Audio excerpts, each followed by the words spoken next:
అందరికీ నమస్కారం. నేను మీ హేమా సుబ్రహ్మణ్యన్. హోమ్ కుకింగ్ తెలుగుకి స్వాగతం.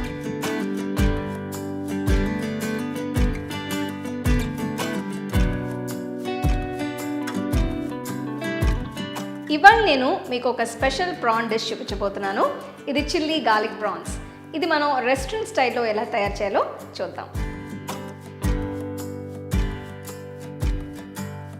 To watch this recipe in English, click on the link given in the description box. మీకు ఈ రెసిపీ నచ్చితే లైక్ చేసి షేర్ చేసి హోమ్ కుకింగ్ తెలుగు ఛానల్కి సబ్స్క్రైబ్ చేయండి. మర్చిపోకుండా బెల్ ఐకాన్ని క్లిక్ చేయండి. ఈ రెసిపీ కోసం ముందు చిల్లీ గార్లిక్ పేస్ట్ తయారు చేస్తున్నాను. దీనికోసం 20 ఎండుమిరపకాయలకి తొడిమెలు తీసేసి నీళ్లలో నానబెట్టుకోవాలి. ఇవన్నీ 20 నుంచి 30 నిమిషాల వరకు నానబెట్టాలి. ఇప్పుడు చిల్లీ గార్లిక్ పేస్ట్ తయారు చేయడానికి ఒక ప్యాన్లో 2 టీ స్పూన్ల వేరుశనగకాయల నూనె వేసి 2 వెల్లుల్లిపాయ రబ్బల్ని తోలు తీసేసి వేస్తున్నాను. వీటిని 5 నిమిషాల పాటు వేయించుకోవాలి. 5 నిమిషాల తర్వాత పొయ్యి కట్టేసి చల్లారనివ్వాలి. ఇప్పుడు గంట సేపు నీళ్లలో నానబెట్టిన ఎండుమిరపకాయల్ని నేను మిక్సర్లో వేస్తున్నాను. వీటితో పాటు వేయించుకున్న వెల్లుల్లి రబ్బల్ని కూడా వేస్తున్నాను. ఇందులో 1 టీ స్పూన్ ఉప్పు, 1 టీ స్పూన్ పంచదార, 3 టేబుల్ స్పూన్లు వినిగర్ వేసి మెత్తటి పేస్ట్ లాగా తయారు చేసుకోవాలి. ఇప్పుడు అదే ప్యాన్లో 1 టేబుల్ స్పూన్ వేరుశనగకాయల నూనె వేస్తున్నాను. దీనిలో రుబ్బుకొని పెట్టుకున్న చిల్లీ గార్లిక్ పేస్ట్ వేస్తున్నాను. ఈ పేస్ట్ని నూనెలో ఇంకొంతసేపు వేయించుకోవాలి. ఇలా చేస్తే పచ్చివాసన పోతుంది. దీనిలో పచ్చివాసన పోయిన తర్వాత 1/2 టీ స్పూన్ మిరియాల పొడి వేస్తున్నాను. మనకిప్పుడు చిల్లీ గార్లిక్ సాస్ తయారైపోయింది కాబట్టి పొయ్యి కట్టేస్తున్నాను. దీన్ని ఒక ఎయిర్ టైట్ డబ్బాలో ఉంచి స్టోర్ చేసుకోవాలి.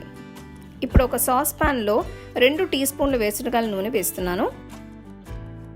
దీనిలో తరిగిన 2 ఉల్లిపాయలు, తరిగిన వెల్లుల్లి రబ్బలు వేస్తున్నాను.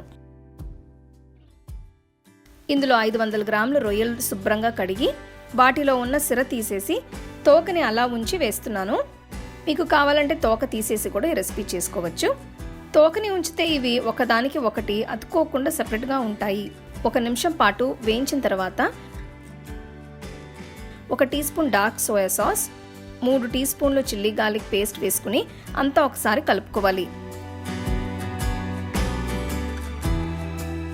దీనిలో రుచికి సరిపడా ఉప్పు, కొద్దిగా మిరియాల పొడి వేసి మళ్ళీ ఒకసారి కలుపుకోవాలి. అంతే, చాలా ఈజీగా చిల్లీ గార్లిక్ ప్రాన్స్ తయారైపోయాయి. వీటిని ఉల్లికాడలతో గార్నిష్ చేసుకుని వేడివేడిగా సర్వ్ చేసుకోవచ్చు.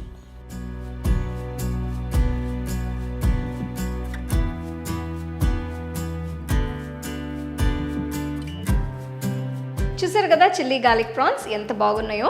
దీనిలో ఇంపార్టెంట్ టెక్నిక్ ఏంటంటే తోక తీయకుండా ఉంచడం. సో ఈ రెసిపీ మీరు రెస్టారెంట్ స్టైల్లో చాలా చక్కగా ఇంట్లోనే ట్రై చేసి ఎంజాయ్ చేయండి. You can get a copy of first edition of the home cooking book on 21 frames.